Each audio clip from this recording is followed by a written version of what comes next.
শ্রী শ্রী বাবামণি বলেন, বৎসরের প্রতিটি দিন, দিনের প্রতিটি মুহূর্তই পবিত্র, সুন্দর, মহৎ। কেননা প্রতিদিন, প্রতি বৎসর, প্রতিটি মাসে, প্রতিটি সপ্তাহে, প্রতিটি দিবসের প্রতিটি মুহূর্তে বিশ্বের কোথাও না কোথাও কোনো না কোনো সৎকার্য সাধিত হচ্ছে, কোনো না কোনো মহৎ ব্যক্তির আবির্ভাব হচ্ছে, কোনো না কোনো সৎ চিন্তার অনুশীলন হচ্ছে। তাতে প্রতিটি মুহূর্তই মহৎ। তথাপি সামাজিকভাবে আমরা এক একটা নির্দিষ্ট দিনকে এক একটি বিশেষ গুরুত্ব প্রদান করে থাকি। যেমন সমাজের একটা বিশেষ অংশে, মনুষ্য সমাজের একটা বিশেষ অংশে বৈশাখ মাসের প্রথম দিনটিকে বর্ষারম্ভ বলে বিবেচনা করা হয় এবং এই দিনটিতে সবাই সবাইকে শুভেচ্ছা জানান, সবাই সবার কল্যাণ প্রার্থনা করেন, সবাই সৎ কার্য করতে চেষ্টা করেন। এইরকমই একটি শুভ দিবসে পরম প্রভু, পরম গুরু শ্রী শ্রী বাবামণি গুরুরূপে আত্মপ্রকাশ করেছেন। তিনি দীক্ষা দিতে আগ্রহী ছিলেন না,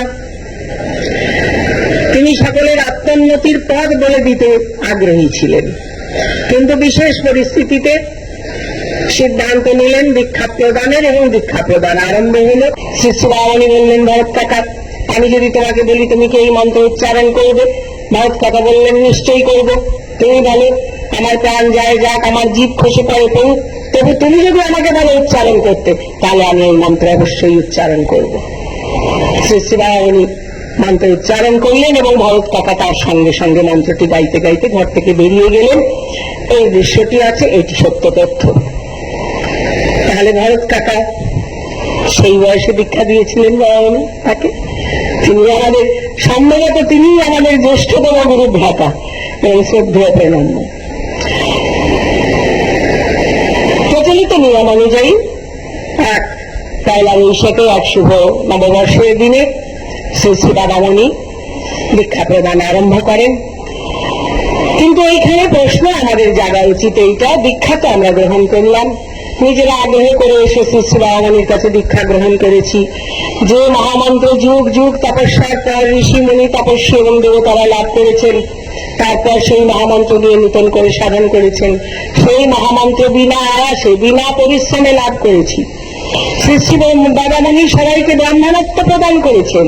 শুধু ব্রাহ্মণ বংশে জন্মগ্রহণ করলেই ব্রাহ্মণ হওয়া যায় না, ব্রাহ্মণের উপযুক্ত মানসিকতা থাকা চাই, ব্রাহ্মণের উপযুক্ত জীবনযাপন প্রণালী হওয়া চাই, তবে ব্রাহ্মণ হওয়া যায়। শ্রী শ্রী বাবামণি সবাইকে ব্রাহ্মণত্ব লাভের পথটি দেখিয়ে দিয়েছেন এবং জগৎ কল্যাণ সাধনের দ্বারা, ঈশ্বর আরাধনার দ্বারা, সংযম ব্রহ্মচর্য পালনের দ্বারা কিভাবে সেই ব্রাহ্মণত্বকে নিজ নিজ জীবনে আমরা প্রত্যেকে সুপ্রতিষ্ঠিত করব, সেই তত্ত্বটি আমাদের কাছে তুলে ধরেছেন। প্রশ্ন হল, এইখানে দীক্ষা তো নিয়েছি, ব্রাহ্মণ হবার এবং এই মহামন্ত্র জপের সাধনের উপযুক্ত হবার চেষ্টা আমরা কে কতটুকু করেছি বা করি?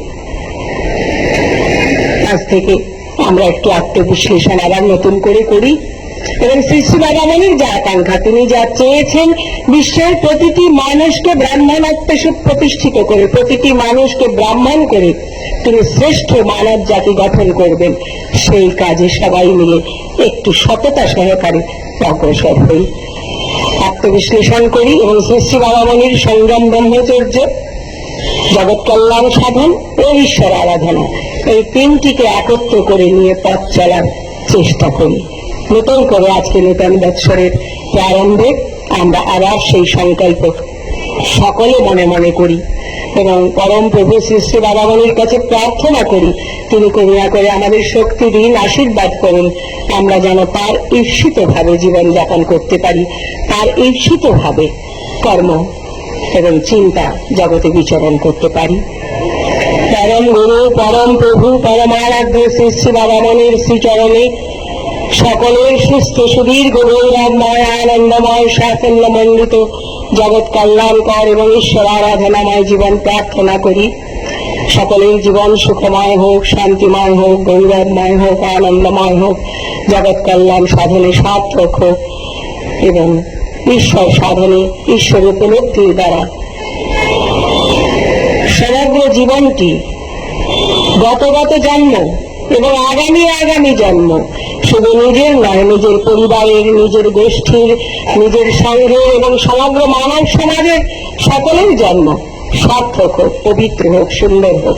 কেননা আমরা যখন ঈশ্বর সাধন করি, অখণ্ডদের ঈশ্বর সাধনের লক্ষ্য হল একার মুক্তি নয়, সবার মুক্তি। সেই জন্যই আমরা যেন ঈশ্বর সাধনার দ্বারা শুধু নিজের নয়, সকলের মুক্তির পথ প্রশস্ত করে দিতে পারি। শ্রী শ্রী বাবামণির শ্রীচরণে পুনরায় সহিত প্রার্থনা জানাচ্ছি, হে পরম প্রভু শ্রী শ্রী বাবামণি, করুণা করো, আশীর্বাদ করো, শক্তি প্রদান করো, আমরা যেন তোমার সন্তান হতে পারি। পরমারাধ্য শ্রী শ্রী বাবামণি কি, পরমারাধ্য শ্রী শ্রী বাবামণি কি, পরমারাধ্য শ্রী শ্রী বাবামণি কি, পরম পূজনীয় শ্রী শ্রী মা কি, পরম পূজনীয় শ্রী শ্রী মা কি, পরম পূজনীয় শ্রী শ্রী মা কি, পরম পূজনীয় শ্রী শ্রী ভাইবা কি, পরম পূজনীয় শ্রী শ্রী ভাইবা কি, পরম পূজনীয় শ্রী শ্রী ভাইবা কি, অখণ্ড সংঘ কি, ভক্ত বৃন্দ কি, প্রাণের ঠাকুর শ্রী শ্রী বাবামণি কি, প্রেমের ঠাকুর শ্রী শ্রী বাবামণি কি, परमाराध्य श्री श्री बाबामणि की, गुरु जी की, गुरु जी की, गुरु जी की जय। श्री श्री बाबामणि की, श्री श्री बाबामणि की।